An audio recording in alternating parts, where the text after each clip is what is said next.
So mga bagay na kailangan mong gawin upang sukdulan hanggang langit ang maging pag-ibig sa'yo ng isang lalaki.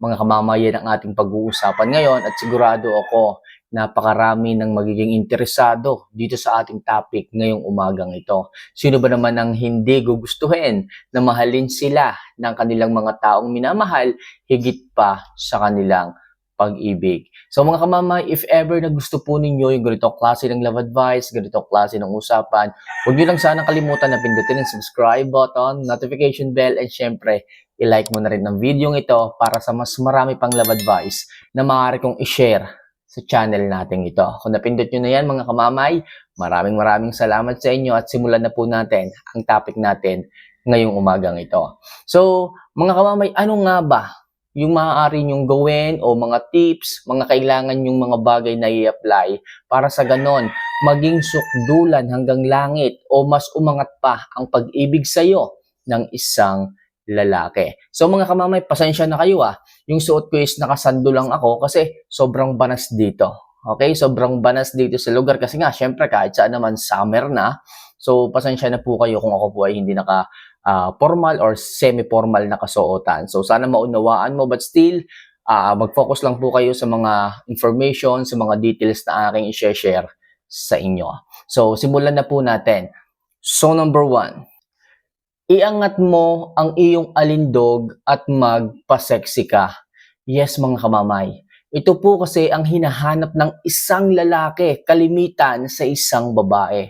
Yung tipong kailangan may dating ka may dating ka pagdating sa isang lalaki. Hindi po pwede na lalamya-lamya ka, papaya-payatot ka. Sorry to say sa ibang mga kababaihan natin dyan na hindi ganun kagaganda ang katawan. Pero tips ko lang sa inyo, kaya po ang isang lalaki ay tumitingin sa ibang babae. Kaya po ang isang lalaki paminsan-minsan is nagtataksil, nambababae ng chichiks dahil po sa kanilang alindog. Okay? Sa alindog na nakikita nila sa ibang mga babae. Kasi po, asset po yun Asset po yun ng ibang mga babae na kapag nakita sila ng isang lalaki, magugustuhan sila. Hindi man totally na mamahalin agad sila, pero magugustuhan sila hanggang sa maulit ng maulit. Ibig sabihin, pag naging interesado sa isang babae, yung isang lalaki, dahil sa kanyang kagandahan ng katawan, dahil sa alindog na tinataglay niya, at naulit yun ng naulit, yung pagkikita, yung pagiging interesado niya sa ibang babae, hanggang sa mahulog na po ang loob nito dun sa babae. Kaya sinasabi ko sa inyo, kung gusto nyo na mas mahalin kayo ng isang lalaki, mas iangat ang pag-ibig sa iyo ng isang lalaki, kailangan meron kang tinatawag na sex appeal. Okay? At ang sex appeal, mga kamamay, yan po ay nakikita sa katawan ng isang babae. Okay? Wala po yan sa ugali. Yan po ay nasa katawan. Paanong nasa katawan? Yan po ay through your body curves, body shape.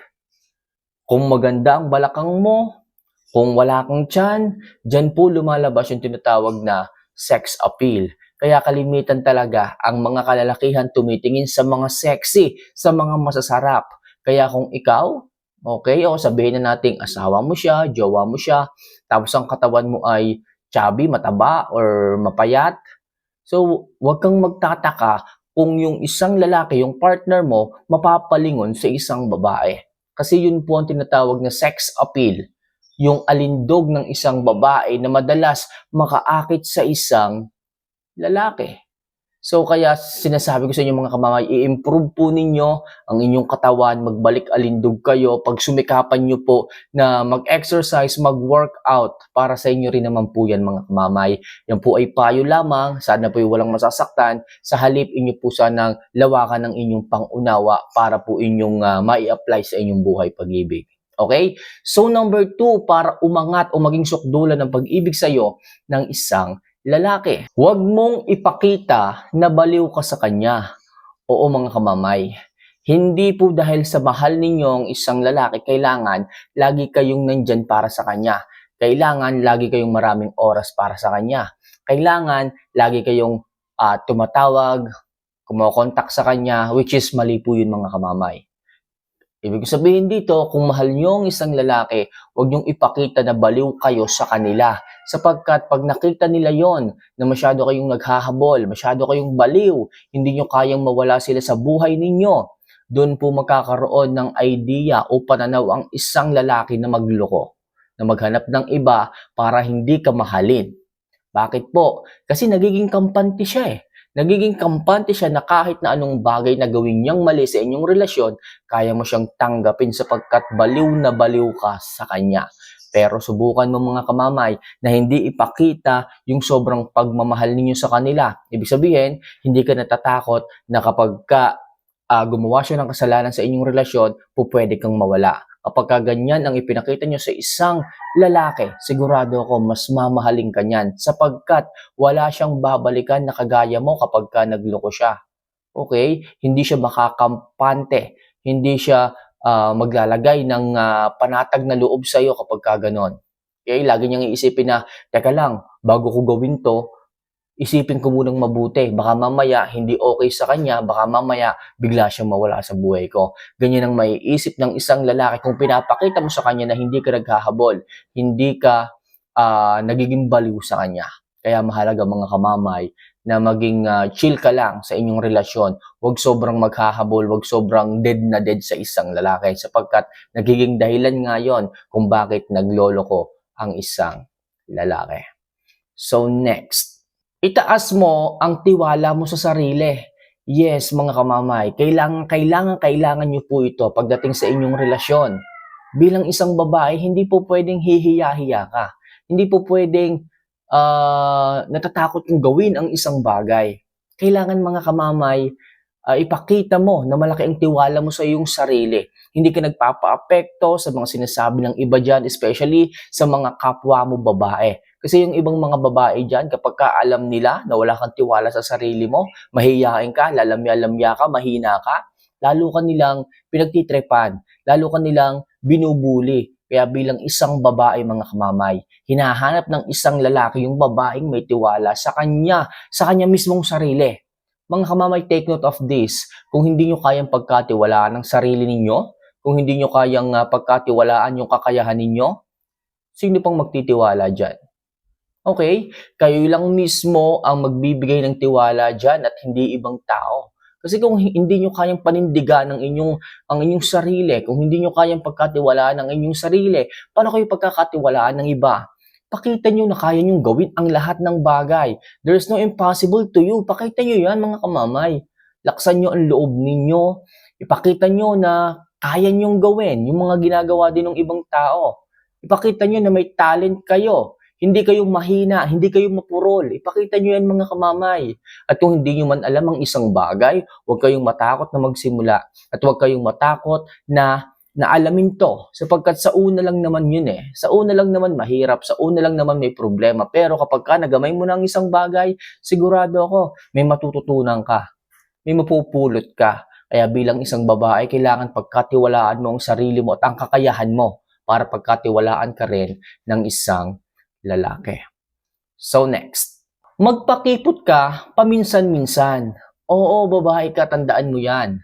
Babae ka at kailangan mo na magpakipot.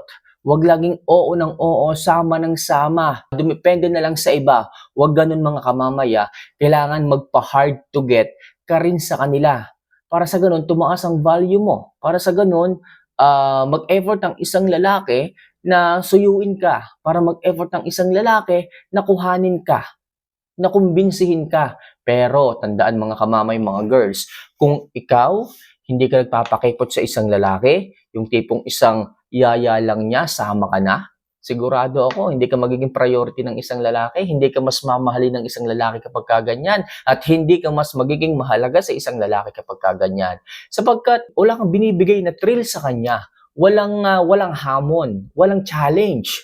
Pero kung bibigyan mo palagi ng challenge ang mga consequences ng isang lalaki, yung mga yaya niya, yung mga tanong niya, yung mga desisyon niya, sigurado ako, tataas ang value mo sa isang lalaki at masyado kang mamahalin ng isang lalaki kapag ganyan. Sapagkat magiging priority ka. Lagi niyang iisipin na, teka lang, si babe, kailangan ko munang tanungin. Hindi ako pa pwedeng magdesisyon ng akin. Kailangan tanungin ko muna kasi nga, Meron siyang sariling kanya, meron siyang sariling paniniwala, meron siyang sariling desisyon. Kailangan tanungin ko muna. Ganyan mga kamamay ang kailangang maging ugali ninyo. Kailangan, natatakot ang isang lalaki na basta na lang sila magdesisyon na hindi kayo tinatanong. Kaya sa ganitong pagkakataon mga kamamay, kailangan huwag kayo palaging payag ng payag, magpakipot din kayo paminsan-minsan.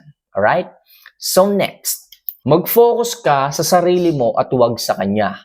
Yan ang lagi ko sinasabi sa inyo mga kamamay. Yung iba dyan, sinagot lang ang jowa, nagka-boyfriend lang, ikinasal lang, masyado nang naging focus sa isang lalaki. Mamay, ano bang focus sa sinasabi mo? Sinagot mo lang yung lalaki, nagka-jowa ka lamang, nagka-asawa ka lamang, masyado mo nang itinuon ang atensyon mo sa kanya. Lagi kang tawag ng tawag, nangungulit ka ng nangungulit. Pagka nag-chat ka, nag-text ka at hindi nag-reply, magagalit ka. Masyado mong binabantayan ng isang lalaki. At kapag kaganyan mga kamamay, nakafocus na lang sa kanya, attention ninyo. Hindi nyo na nagagawa ang ibang bagay. Hindi nyo na nagagawa na mag-improve sa sarili ninyo. Hindi kayo nagtatrabaho. Hindi kayo nahanap ng career, ng sideline dahil nga masyado kayong nakafocus sa isang lalaki. At kapag ganyan kayo, nakafocus, nakabantay, hindi kayo magiging high value sa mata ng isang lalaki sapagkat masyado kayong nang mamata, okay, sa ginagawa sa ikinikilos ng isang lalaki. Alam nyo, ayaw po ng isang lalaki yung masyado nyo silang tinitingnan, masyado nyo silang binibigyan ng focus. Ang gusto nila, malaya, maluwag, okay, may sarili silang kalayaan pagdating sa inyo. Hayaan nyo sila mga kamamay. Huwag kayong mag-focus sa kanila. Imbes sa sarili ninyo kayo mag-focus. Gawin nyo yung mga bagay na makapagpapaunlad sa inyong sarili at kapag ginawa nyo yon, mas magugustuhan kayo ng isang lalaki at mas tataas ang pag-ibig sa inyo ng isang lalaki. Unang-una, hindi na po nasasakal ang isang lalaki. Pangalawa, nagkaroon ka pa ng extra income para sa sarili mo. And last, mag-ayos at magpaganda ka palagi. Yes, mga kamamay, huli man ito pero napakahalaga nito mga kamamay sa inyong buhay pag-ibig. Huwag niyong kalilimutan na mag-ayos palagi at magpaganda. Alam nyo, napakataas ng kompetisyon pagdating sa labas ng inyong bahay. Paglabas ng inyong mister, ng inyong boyfriend sa labas, napakarami ng kompetisyon. Marami siyang po pwedeng makilala. Marami siyang po pwedeng makita. Okay, baka nga mamaya paglabas ng bahay, pag nasa trabaho siya, may kumakaway. May gustong makipag-usap sa kanya. Paano yan kung hindi ka nag-aayos? Paano yan kung hindi mo inaayos ang sarili mo? Ang taba-taba mo. Ang buhok mo parang sabukot.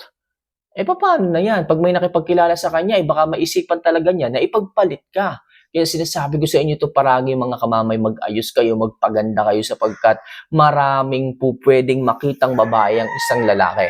Sinasabi ko sa inyo mga kamamay, hindi tataas at hindi magiging sukdulan ng pag-ibig sa iyo ng isang lalaki kung hindi ka nag-aayos. Kaya mangyari mga kamamay na palagi inyong bantayan ang inyong itsura, bantayan ang inyong katawan, kailangan bumalik alindog kayo, maging maayos ang inyong itsura, magsuklay kayo, magpariban kayo, magpakinis kayo.